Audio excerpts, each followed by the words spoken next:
Bonsoir à tous et à toutes.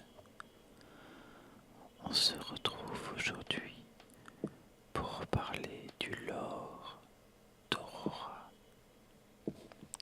C'est parti.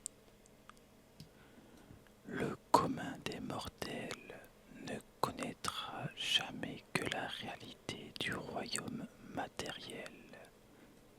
Pourtant, notre existence se déroule sur deux plans bien distincts. Le royaume spirituel existe bel et bien, parallèle au nôtre, et même s'il reste invisible pour la grande majorité, il regorge lui aussi de vie. Pourtant, dans les toundras gelées de Freljord, il existe une Vastaya qui vit un peu dans les deux mondes. Aurora est née dans le village retiré d'Amo, où vit la tribu des Brini.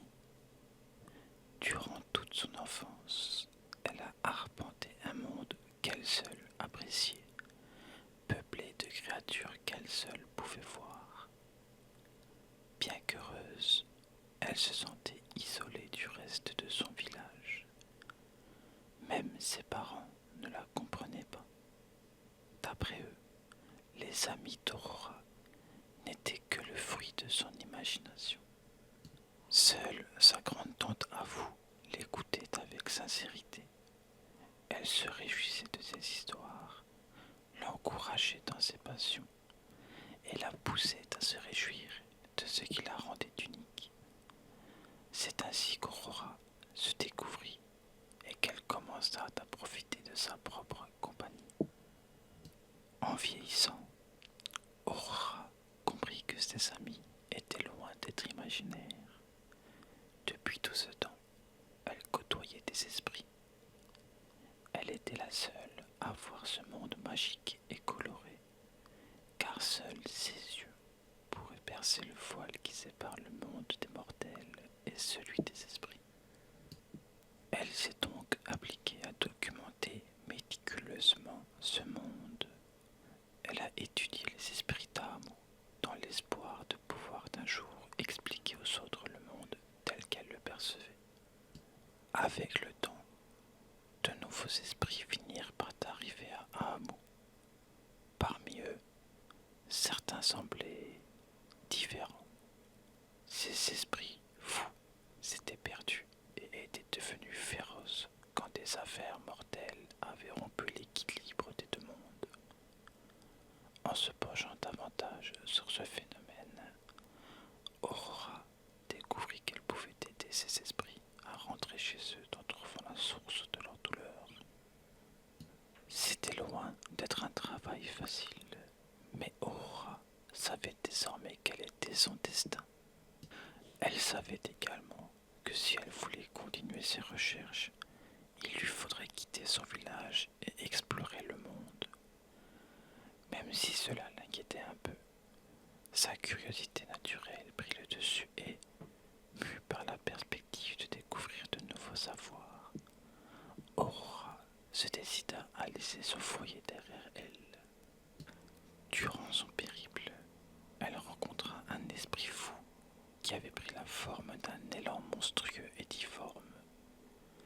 Il était enragé et effrayé, et détruisait tout sur son passage avec ses bois tachés de sang. Aurora ne pouvait pas le laisser dans cet état. Bien que cela prît un certain temps, elle parvint à gagner sa confiance. Mais cet esprit n'était pas comme les autres. Malgré toutes ses tentatives, Aurora ne parvenait pas à l'aider. Refusant de se laisser décourager, elle réussit à convaincre l'élan de voyager avec elle, se servant de ses pouvoirs pour le cacher dans le royaume spirituel en espérant parvenir d'un jour à résoudre le mystère de son existence. En voyageant à travers Freljord, Aurora rencontra de nombreux gardiens des esprits auxquels elle demanda conseil. Elle espérait que leur capacité à communiquer avec les esprits lui permettrait de soigner son compagnon devenu fou. Pourtant, eux non plus ne purent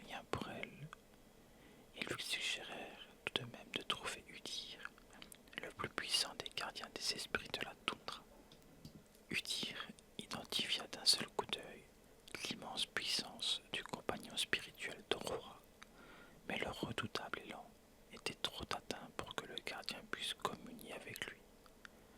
Udir encouragea donc Aurora à chercher de l'aide auprès des demi-dieux. Aurora partit d'abord en quête du grand bélier Orne. Elle voyagea longtemps, bravant neige et glace pour étudier les reliques de ses adeptes, les feux de l'âtre, afin de découvrir où se situait leur lieu de culte. Ce n'est que grâce à une recherche assidue qu'elle découvrit l'âtre foyer.